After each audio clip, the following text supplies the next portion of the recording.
Thanks for watching this episode of Today's Homeowner here on YouTube. And don't forget to leave us a like and a comment. And you can share with a friend if you enjoy it, and subscribe so you're notified of new videos. Thanks and enjoy the show.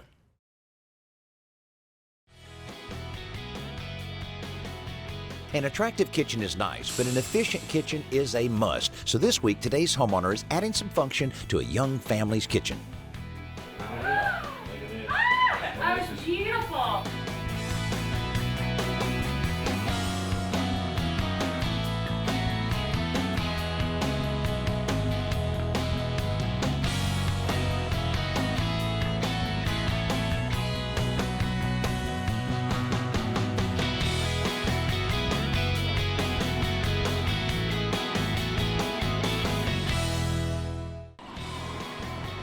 Derick and Emily Boutwell bought this 60-year-old home a little over a year ago. We really like the house because of the space and being on a cul-de-sac, and it's an older home and it has a lot of room with a lot of closets. Honestly, when we found the house and it had everything that we wanted and it was on a cul-de-sac, it just made the decision that much easier. We've got 3 kids and it's nice to be able to put them in the front yard and not worry about, cars traveling up and down the road, speeding. We do a lot of projects, painting. We just recently painted a bedroom in the hallway, and we've been painting at night. Yeah, it's easier to paint when the kids are down. The problem they're facing now is the kitchen. With the exception of some missing hardware, it looks pretty good, and it's spacious. It's just not very efficient. The main issue is this house only had one really eating area, and with young children we really needed to have an eat-in kitchen. And we thought about putting a large table in there with some chairs, and we decided that really wouldn't be best long-term. We really needed a kitchen island. So we're here to see what's feasible. Well, you got a lot of space here. I mean, We do. to make it more efficient, I could see where a lot of it's going to have to do with just kind of lining up these points a little bit, Yes. because everything's so spread out in here. It is. We entertain a lot. We have a lot of family and friends over, and as a mom that I stay home with the kids all day long, I do lunch, breakfast, dinner, and multiple snacks. All right. So it'd be nice to have an island, but we're not sure about the doorways if we have enough traffic flow. What are some of the other things that you found since you've been here and obviously used it a lot that just aggravates you a little bit? Definitely the trash can. Trash I can. cannot stand the trash can because if I'm cooking over here on the stove or doing prep work on the sink, this is a long way to walk all the way over here. I really would like to do something else with the trash can. Do you have any pullouts or anything in there anywhere? No. We have a lot of storage, it's just not used very well. We have a lot of things stacked on top of each other and hard to get to, things like that, so it makes it a little more difficult. Well, I noticed when we walked in, you have stainless steel dishwasher, stainless steel refrigerator, and this. Thinking about changing that out, maybe? Yes. That's always been on the list. Yeah, it was here when we moved in. We were never really thrilled about having the microwave directly over the stove, and also it just kind of recirculates the heat from when we're cooking into the kitchen. Yeah, you need this vented to the outside. If we're able to work the island in, it's a good way to actually put the microwave down at countertop height. Oh, that'd be nice. When the kids get a little older, it's easier to work with. And Yeah. again, as you said, you don't want them getting up over a hot stove, to get No. to the Yeah. popcorn. So That'd be great. okay. Well, that's a number of things we can do. I'll tell you what, let's get some measurements, and we'll see what we can do as far as sizing that. And then over the next week or so, we can put something together. Sounds good. With a few quick measurements, it's obvious that an island will fit here. So the first step is select materials. So it'd be hard to match the granite. Plus, it's kind of cool to have the contrast. It is. So you guys were kind of thinking like a wood. Yeah, we'd like to do it a little bit different this time. What do you think about this one? Oh, I love that one. I think that would look really good against the wall color. I love the wide plank and the dark wood. I think that would look great. That would look really good. Within a few weeks, everything arrives and we're ready to go to work. We're using 3 sizes of stock cabinets from the home center to form the body of the island. So you got a pretty good idea on how you're going to put this all together? I've got a good idea. I want to get their opinion on where they'd like the microwave. So you're able to match the doors. That's pretty cool. Oh, and that's the top. That's the top, yeah. I got that black walnut top. Quick. Uh-oh, this looks heavy. This is very heavy. We need to be very careful. Oh, I hurt my back. You need to get it. Convenient how that back. Golly. This is, I mean, maybe we want to leave this until we're ready to install. Yeah, until Derick gets here. Yeah. In the meantime, we need to get started on these cabinets. Okay, we have another one. I just built this in my cabinet shop. Yeah. It's amazing how he just built that. Okay, this is going to make your kitchen seem a little smaller. That's okay. These look great. There we go, good. Oh, wow, perfect. There we go. Oh, nice. Instant island. Yay. I'm getting ready to tile the backsplash in this kitchen, but I thought I'd dress up the design by inserting little diamond accents cut from glass tiles. Now you might be wondering, where can you buy tiles with the corner clipped off or little squares like this? Well, you can't buy them, but you can make them yourself easily enough, starting with a sheet of mosaic tiles like this. What you do is take a utility knife and turn the sheet over and cut through the nylon webbing to create 9 squares, that's 3 by 3. And then go to the wet saw and clip off the corner of 4 tiles. And then when you put them together, you lay it out, make sure you have your grout joints in there. What you create is a diamond-shaped hole. It's perfect for the glass tiles. Now we're going to set this on the wall, and you only need this accent piece maybe every 2 or 3 feet, but it really dresses up the wall and makes it something special. This week we're improving the efficiency of Derick and Emily's kitchen, and the first step is adding an island to better utilize the acres of open floor space they have in this room. Emily, when I was out here a couple weeks ago, we talked about how this just isn't working very well with no vent, and also it's just kind of an obsolete kind of thing. So we were able to arrange to get you a new microwave. Oh. And instead of sitting on the countertop, we thought we could build it in the new island. Yeah. And Alan, what do you think? Well, with your approval, what Okay. I'd like to do is modify this cabinet and put it actually this way to really create that ease of use rather than have to come back around here to use it on this side. That looks great, but what about power? Good question. Danny and I actually have peeked downstairs. Your garage, which is open, has open joists. Yeah, thank goodness there's no Yes, ceiling. yes. We even saw a junction box right there. So we're actually going to bring power Okay. up underneath, so you'll have power here. And to make it even more convenient for you, I'm going to add an extra plug for you, not only for the microwave, but one on the outside. That'd be so you can great. use Yeah, Some yeah, appliances. 'cause that's really Okay. good. Put any appliances up there and that type of thing. Now, the key thing anytime you have an island that people are concerned with is how far that you need to space it away. Now, the guidelines say at least 36 inches, and we have that easily. Yeah, going. it's close. Yeah, you're actually a little further than that right now, and I'm judging off of this. Since this is sticking out more, you're actually close to 37.5 right Okay. now, so we can Okay. come in if we need to. Okay, but how are you going to get rid of that garbage can? Well, had another idea for that too. So the microwave cabinet heads outside to be modified while I get Chelsea and Emily started with priming the other 2 cabinets. All right, so on the cabinet, what I've done, I've taken the drawer out, the drawer guides, the doors. Basically, I'm deconstructing the cabinet. The next thing I'm going to do is take this wood piece out so I can lower it to the position we need to fit that new microwave in. So I'll remove this shelf that they have in here, and this cabinet will be ready for the girls to paint. So did you guys pick out the paint colors for the cabinets, or was that already here? It was already here. So right now we're just gonna live with them. You know, I would like to down the road maybe paint them, maybe like a dark gray. Oh yeah, that would be cool. The dark gray I feel like would hide a little bit more of the dirt and the grime with the kids. Yeah, 3 kids, that's a lot Yeah. of dirt and grime. Once the primer is dry, we can move the cabinets into position and clamp them together Thumbs in there. It thumbs it. so we can mark the footprint on the floor with tape. Now this is important because we're attaching wooden cleats to the floor under the cabinets so we can secure them. We also need to drill access holes in the cabinets and the floor to run the wiring for the island. Ow! My leg. That would have been embarrassing. That would have been. If I'd have hit my leg, I would have gotten in my truck and went straight home. Hey, here's some help we Hey. need right here. Hey, Derick, how you doing? Man, this thing looks nice. Yeah, well, it's the 3 different sections like we talked about. It's not together yet, but right now you could help us a lot. You know, we're bringing a piece of Romex wire up through the garage to provide the power for this. I've got the hole finally through this ceramic or porcelain or whatever it is. So if you could go downstairs, make sure I'm not hitting any plumbing or electrical lines or anything along those lines. And what I'll do, Derek, is I'll call you if you've got your cell phone handy. I do. I'll call. That way we can just communicate back and forth. Perfect. Okay, That work for you? That's great. The lack of insulation between these floor joists isn't a good thing for Derick and Emily's utility bills, but it does make this job a little easier, as long as we don't hit one of these joists. Yeah, you're clear. You're good. All Yeah, right. you missed it by about 3 inches. Wow, nice. How close are we to that junction box? Oh, shoot, probably 4 feet. Perfect. Once that's done, we can route the wire down into the garage where Derick runs it over to the junction box while we route the other end up into the island cabinets. Finally, we're ready to permanently attach the cabinets to each other.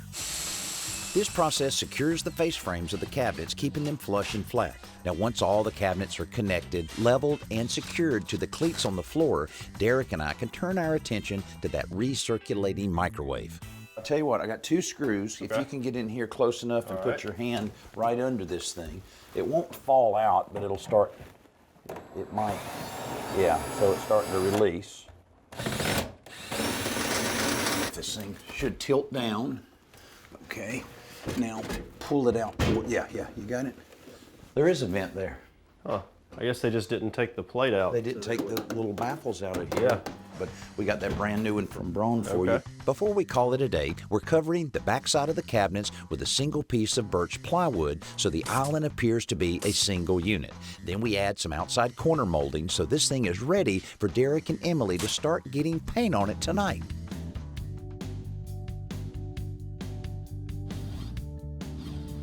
You know, here's a good little tip for you. You can give your kitchen a facelift in no time just by changing out the sink.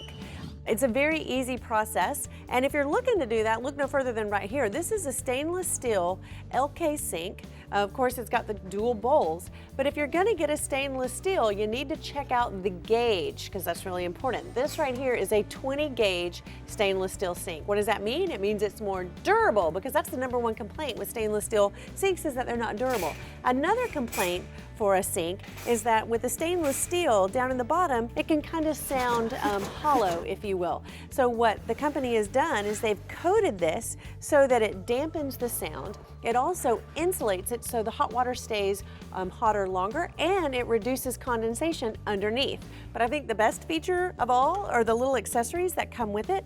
These are little magnetic holders, so you can put your soap or your scrub pad right there, or you can hang whatever you want right in there, and it eliminates all the clutter up on the countertop. Derick and Emily's 60-year-old kitchen had lots of space, but most of it wasn't usable for their family. At the end of day 1, the island was ready for Derick and Emily to apply the first coat of finish paint on the night shift. All right, Emily, you ready for another fun day here? I am. Good morning. Good. Okay, well, how did the painting go last night? Did you have plenty of help? Oh, lots of help. It was definitely entertaining. The kids were weaving in and out of this like a jungle gym, and they loved helping me paint this front side. Perfect. Did they get any paint all over them? Of course. Of course. That's part of the fun, though. Well, at least it's latex paint. That helps. That's right. Okay, so today, here's what we want to do. We're going to have another fun day, Okay. and what we'll do, Alan's going to be tweaking the island a little bit here, doing a little bit of electrical work and so All right. forth. But you and Chelsea need to go shopping. Oh, I that think I okay? can handle that. So Chelsea and Emily take some measurements inside the cabinets before they head off to the Home Depot. This would fit. Meanwhile, Alan is adding the electrical boxes to the island, and I'm getting ready to install that new range hood. You know, this was really puzzling about the venting that we have here, because when Derick and I removed the microwave, we realized they had it set up to recirculate back into the room. Not a good way to try to ventilate a kitchen area. And they had this that they could have used, even had an old vent up on the roof that they could have provided ductwork down, but for some reason it was not set up to vent to the outside. For us, and one of the absolute best ways that you can vent a range hood is right through the wall. This is perfect. Especially when it's a high efficiency unit like this one from Newton. All right, let's see if we can real I can already tell it looks better than that microwave. Oh yeah, at least it matches all the other appliances. This model can be vented from the top or the back, so all we have to do is remove the back baffle and replace it with the appropriate transition piece, which includes a louver to prevent any backdraft. Then we connect the wiring inside the unit before we lift it into position. I clipped it right in. Then it's simply a matter of driving a few screws into the cabinet above and putting everything back together. Meanwhile, Alan has finished wiring the island and added some wood corbels that'll support the brand new wood top. Okay, I know what you're up to. You are waiting to get this wood top on. You've been anxious about this. It's going to make the entire kitchen. Well, I'll tell you what, I put a top on like this a few years ago, and I remember one thing about it. Heavy. That's because this top is a 1 3/4 inch thick slab of solid black walnut, hard, dense, and heavy. Once we get into position and fine-tune the location, Alan secures it to the island with long wood screws, and we're ready to show it off. Oh, there they are. How was the shopping Hey. trip? We went well. We had a good time. I think we found everything we needed. Good. So you got a lot of the organizational things. Yes, we found the garbage can pull-outs and the pull-out for underneath the sink, which is going to help me out a lot with all the cleaning supplies. Okay, well, we were not just sitting around while you guys were out gallivanting around. Your new range hood is in place. Wow, that Plenty looks of amazing. great lights. I'll show you all about how to use it. And you got a brand new. Are you ready for this? Look at this. Isn't that nice? That is nice. Yeah, this is beautiful. black walnut. You can see it picks out the color both in the countertop, the floor, and the fan. Now, I will tell you this takes a little maintenance. This is not polyurethane. This is tung oil on here. It's a satin finish tung oil. You're going to want to apply some to this. Really depends on how often you use this. What I suggest most of the time is at least once a year, maybe once every 2 years, but I'm even going to leave you some of the finish here. Okay. This is going to be enough to last you for 10 years. Right here. And the kids are getting older, so you don't have to worry about it. They can do all of the maintenance. That's right. We're all about putting them to work around here. So early the next morning, we're ready for all of the finishing touches. The new microwave goes into the spot created just for it, while a wicker basket is the perfect fit for the space left beneath it. The new hardware Emily bought goes onto the cabinets, and the rollout she chose for the garbage cans is installed inside. They even picked up a rollout to organize the cleaning supplies under the sink and a set of tools that should be kids. People often ask, can I paint my laminate countertops? Laminate countertops can be painted, but they require some specific preparation and specific paint. Several manufacturers make these coatings, and one of the most popular is a kit that allows you to create a faux finish that looks just like granite. The first step is a thorough cleaning with a scouring pad so that the paint will adhere properly. For faux granite painting kits, the primer is usually black, and the best application tools are a simple foam brush and a narrow foam roller. When the primer is dry, you can begin applying the various colors with a natural sponge that will create the illusion of granite. You apply them in a specific order to achieve a specific look, but the pattern of application is very random. You can aid this by occasionally rotating the sponge as you apply the paint. You may also want to add diagonal lines of the darker color to create the illusion of veins that are in natural granite. Then you soften the hard lines with the sponge before leaving it to dry. Finally, you apply several coats of clear sealer to protect the finish and to add a little gloss.